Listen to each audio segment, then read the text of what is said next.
मोतीलाल ओसवाल ने कल रात को एक रिपोर्ट अपनी जारी की और इसको लेकर काफी सारे आर्टिकल्स छपने लगे। मीडिया में, न्यूज में वीडियोस भी आने लगे कि बाजार में डर का माहौल है, बाजार के अंदर गिरावट हो सकती है, बाजार के अंदर अनसर्टेनिटी है।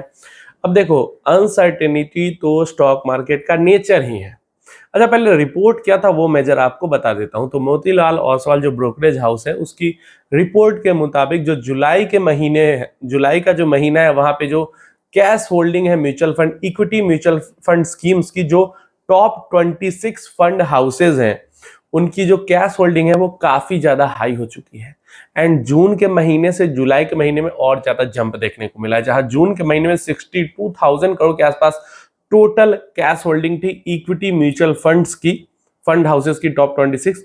वो जुलाई के महीने में, जुलाई की रिपोर्ट के मुताबिक बढ़ के 80,000 करोड़ के पास पहुंच चुकी है।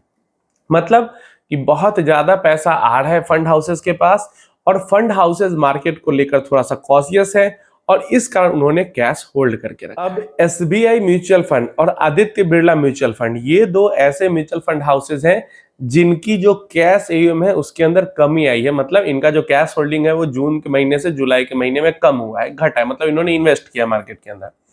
पराग पारिख म्यूचुअल फंड हाउस जो है और क्वांट म्यूचुअल फंड हाउस जो है, ये दो ऐसी म्यूचुअल फंड है हाउस है जिनके पास सबसे ज्यादा कैश है। पराग पारिख ने लगभग अपने टोटल जो इनका इक्विटी एयूएम है उसका 16% कैश होल्ड करके रखा है, और क्वांट म्यूचुअल फंड जो टोटल एयूएम का आपने उसने 14% कैश होल्ड करके रखा है। तो ये टोटल न्यूज थी कि काफी ज्यादा कैश म्यूचुअल फंड ने होल्ड करके रखा हुआ है।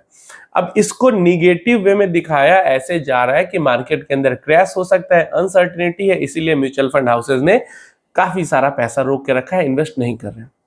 बट इन माई ओपिनियन, मेरे ओपिनियन में क्या है कि ये, आप बताओ ये अच्छी चीज है या बुरी चीज है? आप बताओ, वीडियो पॉज करके अभी कमेंट करके बताओ कि अच्छी चीज है या बुरी चीज है। मेरे हिसाब से तो भाई बहुत बढ़िया चीज है। हमने फंड मैनेजर को तो काम ही पे इसीलिए लगाया है।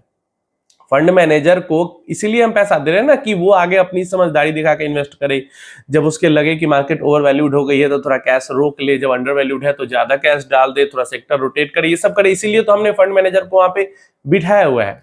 जो खर्चा एक्सपेंस रेशियो देते हैं इसी रीजन से तो देते हैं, नहीं तो हम खुद ही इन्वेस्ट कर लेते। तो फंड मैनेजर अगर फंड मैनेजर या एएमसी डिसाइड कर रही है कि अभी मार्केट के अंदर में अपॉर्चुनिटी उतनी नहीं दिख रही है, या जो भी रीजन हो, जिस भी रीजन से उन्होंने कैश होल्डिंग अपनी बढ़ा ली, तो ये तो अच्छी चीज है। इससे डरने की क्या जरूरत है? कैश होल्डिंग अगर करके रखा हुआ है, मार्केट गिर जाएगी और पैसा डाल देंगे म्यूचुअल फंड वाले, और अच्छा रिटर्न बन भी जाएगा। और यही तो रीजन होता है कि मैं आपको कहता हूं कि अपनी एसआईपी हमेशा कंटिन्यू रखो, क्योंकि आगे फंड मैनेजर है जो थोड़ा बहुत अपने कैश को अप डाउन करता रहता है, आपको अप डाउन करने की जरूरत नहीं होती है।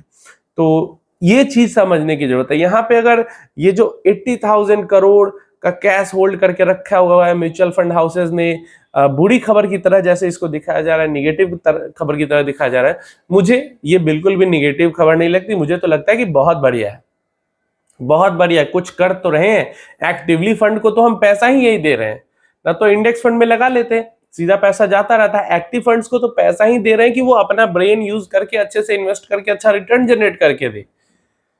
और जो काम वो कर रहे हैं, जिस काम के लिए उनको रखा गया है, जो काम वो कर रहे हैं, उसी चीज को निगेटिव की तरह न्यूज में दिखाया जा रहा है। अब जो भी हो, लेकिन एक तरीके से यहाँ पोर्ट्रेयल तो हो रहा है कि मार्केट के अंदर डर का माहौल है, ये वो 50 तरीके की जाकर मैंने वीडियो भी देखा यूट्यूब पे, आर्टिकल्स भी देखे। बट आप as a mutual fund investor, आपको बिल्कुल भी घबराने की जरूरत नहीं है। पहला तो ये चीज है कि हाँ, फंड मैनेजर या म्यूचुअल फंड हाउस काम कर रही है, बैठी हुई नहीं है। उसको अगर लग रहा है कि मार्केट ओवर वैल्यूड है या कोई सेक्टर ओवर वैल्यूड है, तो वो पैसा को उसने रोका है, तो अच्छी चीज है। दूसरा, अगर पैसा को रोका हुआ है, मार्केट के अंदर करेक्शन आ जाता है, तो वो पैसा को इन्वेस्ट करेगी और फायदा उठाएगी, अच्छे रिटर्न बनेंगे। तो दोनों ही सिनेरियो में आप जिस चीज के लिए म्यूचुअल फंड में इन्वेस्ट कर रहे हो, वो काम आपका हो रहा है। तो आपको इससे बिल्कुल भी डरने घबराने की जरूरत नहीं है, और ना ही एसआईपी को बंद करने की जरूरत है। आपको अपना एसआईपी कंटिन्यू रखना है, अपना जो इन्वेस्टमेंट है वो कंटिन्यू रखना है।